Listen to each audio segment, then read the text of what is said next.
में जब आपकी सेवाओं में बैठा है, उसने सोचा कुछ भी हो जाए, गरीब के घर का चूल्हा बुझने नहीं दूंगा। मेरे देश का कोई बच्चा भूखा न सो जाए, मेरी कोई मां बच्चों की भूख देख करके आंसू पीकर रह न जाए, इसलिए हमने निर्णय किया था। अन्न के भंडार खोल दिए थे, मुफ्त राशन दिया था, हर परिवार को मुफ्त राशन देना शुरू किया। आज भी 80 करोड़ लोगों को मुफ्त राशन मिल रहा है। ये योजना ये दिसंबर महीने में पूरी हो रही है, लेकिन मोदी ने संकल्प कर लिया है, निश्चय कर लिया है कि मुफ्त राशन वाली योजना अगले 5 साल तक चालू रहेगी।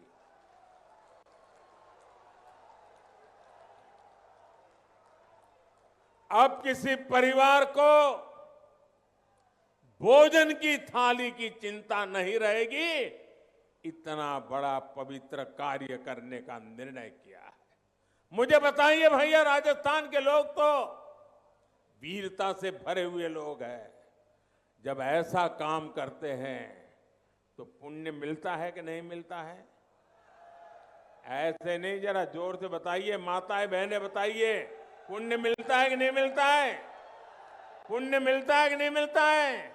अब 5 साल के लिए गरीब के घर में चूल्हा जलता रहेगा, बच्चे को रोटी मिलेगी, क्या पुण्य मिलेगा कि नहीं मिलेगा? मिलेगा कि नहीं मिलेगा? ये किसको मिलेगा? ये पुण्य किसको मिलेगा? ये पुण्य किसको मिलेगा? ये पुण्य आपको मिलेगा। ये पुण्य के हकदार आप हैं, क्योंकि आपने वोट देकर के मोदी से ये पवित्र काम करवाया है, और इसलिए ये पुण्य के अधिकारी आप हैं।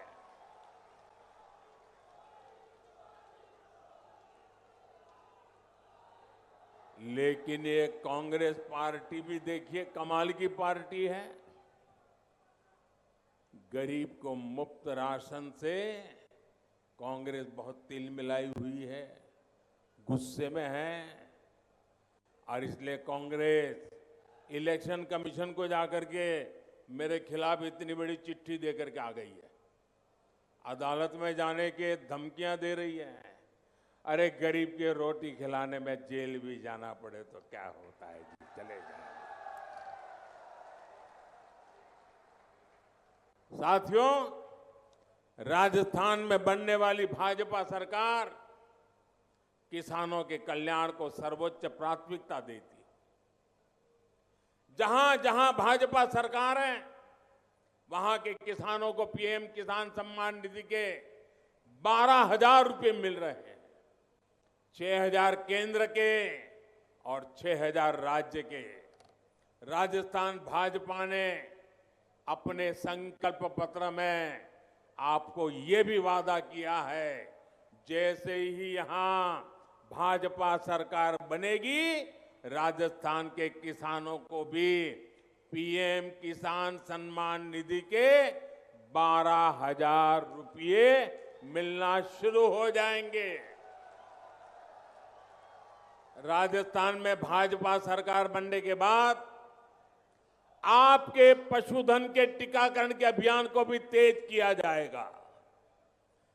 आपको याद होगा, कोविड के समय टीकाकरण का अभियान चलाया, 200 करोड़ से ज्यादा डोज लगाए। दुनिया आंकड़ा सुनकर के भी हैरान हो जाती है, 200 करोड़ डोज मुफ्त में आपका टीकाकरण हुआ था कि नहीं हुआ था? हर किसी को मुफ्त में टीकाकरण हुआ कि नहीं हुआ? आपकी जिंदगी से बढ़कर मेरे लिए कुछ नहीं है, और इसलिए ये काम भी कर दिया। अब वैसे ही पशु को मुफ्त टीकाकरण का अभियान चल रहा है। जैसे ही बीजेपी की सरकार यहां बनेगी, राजस्थान में भी ये लागू हो जाएगा। मेरे परिवारजनों, कांग्रेस ने राजस्थान को आकंठ भ्रष्टाचार में डुबोने का काम किया है। आपने देखा है कि जयपुर में कैसे लॉकर से काली कमाई और लूट का सोना निकल रहा है। सोना निकल रहा है, मालूम है ना आपको? आमतौर पर किसी को कहते हैं भाई एग्जाम कैसी गई, बोले मेहनत तो की थी, बाकी तो लक पर है। चुनाव में भी किसी कैंडिडेट को आप पूछोगे तो कहता है मेहनत तो अच्छी की है, लोगों का प्यार भी है, लेकिन आखिर लक पर है। लेकिन राजस्थान कांग्रेस के लोगों को पूछोगे कि भाई क्या है, वो कहते हैं यार बाकी कुछ भी हो, बस लॉकर न खुल जाए। बाकियों को लक दिखता है, इनको लॉकर दिखता है। इनकी नींद हराम हो गई है कि मोदी लॉकर खोल रहा है और लॉकर में से सोना निकल रहा है, सोना। और कोई ये गलती मत करना कि आलू से बना हुआ सोना है।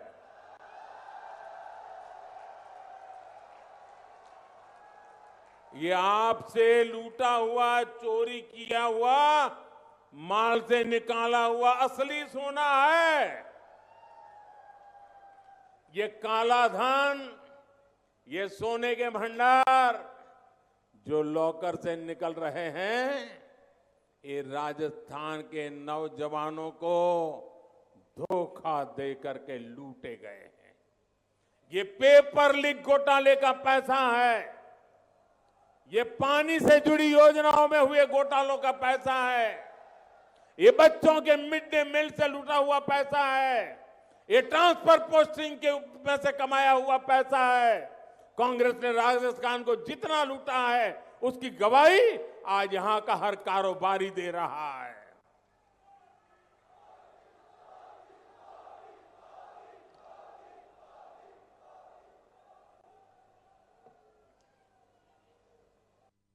अब तो कांग्रेस के काले कारनामों की लाल डायरी के पन्ने खुलने लगे हैं। लाल डायरी के 4 पन्ने 40 पन्नों से कम नहीं है।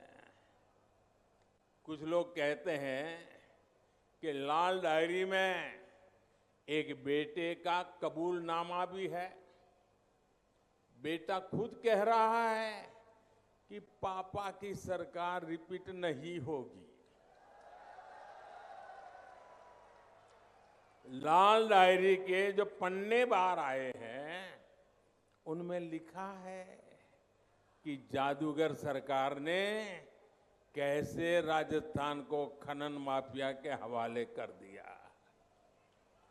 यहां भी आदि बद्री और कनकांचल पहाड़ियों में क्या हुआ, ये भरतपुर के लोग अच्छी तरह जानते हैं। आप अवैध खनन का विरोध करते रहे, साधु संत विरोध करते रहे, लेकिन जो कांग्रेस खुद खनन माफिया हो, वो आपकी आवाज भला कैसे सुनती। कांग्रेस के इस माफिया राज के कारण ही संत बाबा विजयदास जी को हमें खोना पड़ा, लेकिन उनका ये बलिदान बेकार नहीं जाएगा।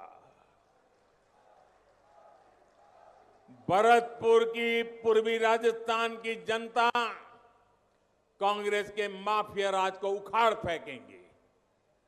मेरे परिवारजनों, कांग्रेस की लूट नीति की वजह से यहां राजस्थान में महंगाई इतनी अधिक है। यहां दूसरे राज्यों से पेट्रोल भी इसलिए महंगा है क्योंकि यहां लुटेरी कांग्रेस की सरकार है। केंद्र सरकार अपनी तरफ से पेट्रोल के पैसे कम कर रही है, लेकिन यहां की कांग्रेस सरकार दाम घटाने के लिए तैयार नहीं है। मैं राजस्थान से सटे हुए बीजेपी राज्यों में पेट्रोल कितने रुपये प्रति लीटर है, ये आपको बताता हूं। पास में यूपी में 1 लीटर पेट्रोल 97 रुपये यानी 97 रुपये के आसपास है। आपका उधर पड़ोसी गुजरात, गुजरात में 1 लीटर पेट्रोल 57 रुपये यानी 97 के आसपास है। आपके ऊपर की तरफ आपका पड़ोसी हरियाणा 1 लीटर पेट्रोल 97 रुपये के आसपास। तीनों पड़ोसी 97 रुपये लीटर का पेट्रोल। और ये राजस्थान में देखिए कैसी लूट चली है। राजस्थान में कांग्रेस सरकार 1 लीटर पेट्रोल का 109 रुपये के आसपास लेता है, यानी हर लीटर पर 12 रुपया आपके जेब से मारती है कांग्रेस। मैं आज आपको वादा करता हूं, कांग्रेस सरकार आपसे पेट्रोल का पैसा लूटकर अपने नेताओं की तिजोरी में भर रहा है। मेरा वादा है, राजस्थान में बीजेपी सरकार बनते ही कांग्रेस का ये खेल भी खत्म किया जाएगा।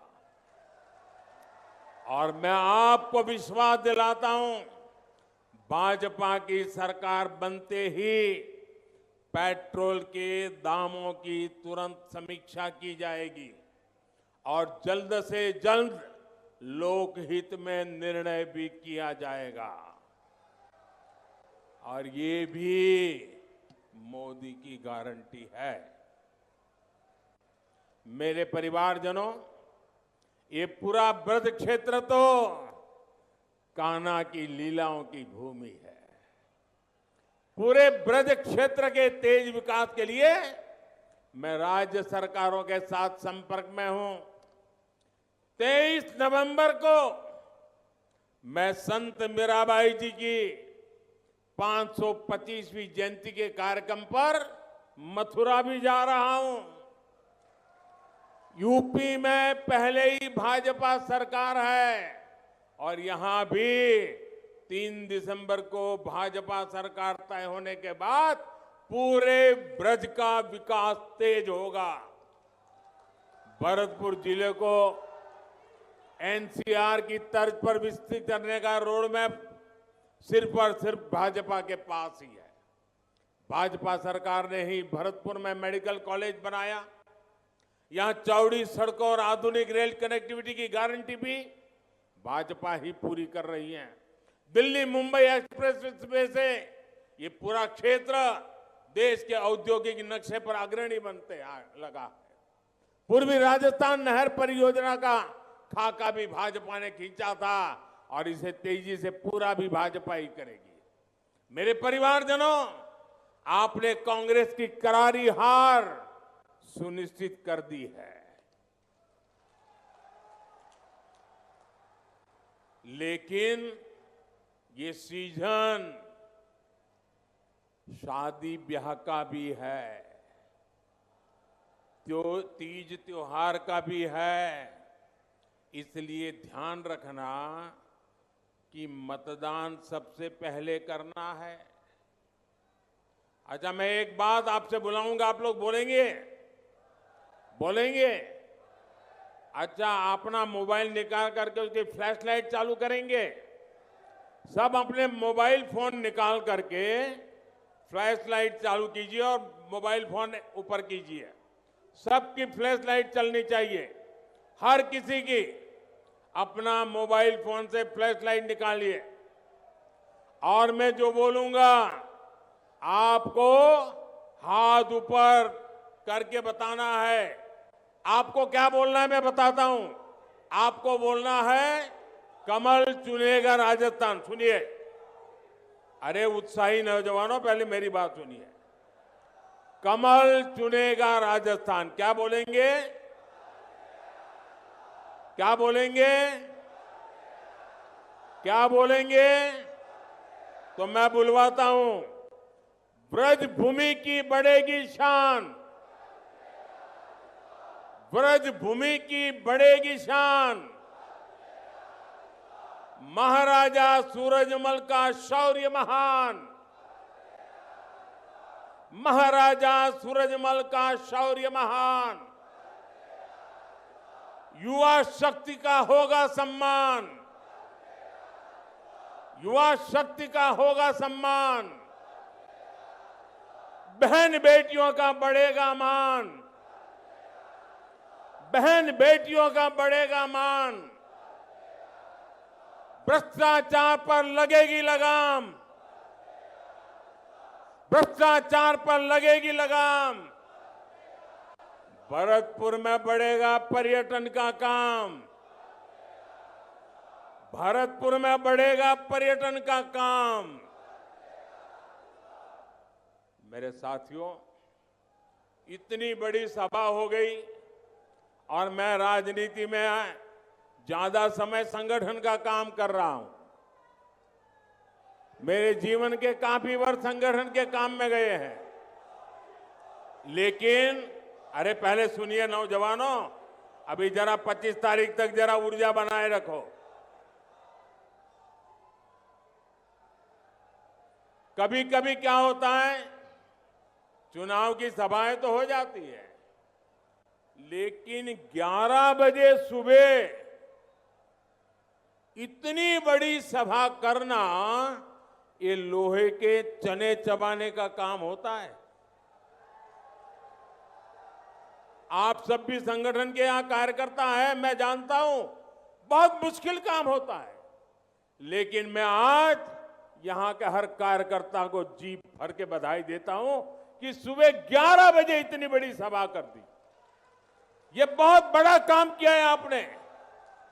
मैं यहां के जनता जनार्दन का भी सर झुका करके नमन करता हूं, इतनी बड़ी तादाद में आकर के आशीर्वाद दे रहे हैं।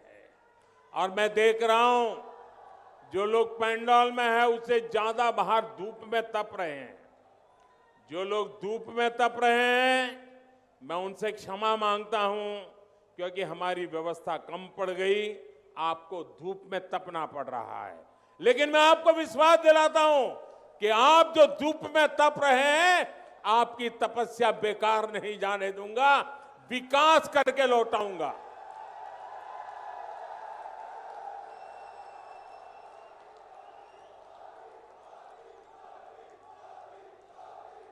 अच्छा, अभी मतदान का 1 हफ्ता बाकी है, तो कहीं ऐसा तो नहीं हो जाएगा ना यार, चारों तरफ वाहवाही है, इतनी बड़ी सभा हो गई, चलो अब कल तो मैच देखेंगे, फिर परसों सिनेमा देखने जाएंगे, अभी कुछ करने की जरूरत नहीं है, अब थोड़े दिन सो जाएंगे, ऐसा तो नहीं करोगे ना? कोई आराम नहीं करोगे ना? घर घर जाओगे, बूथ में जाओगे, सफाई का काम करोगे, कमल खिलाओगे, बूथ में जीताओगे।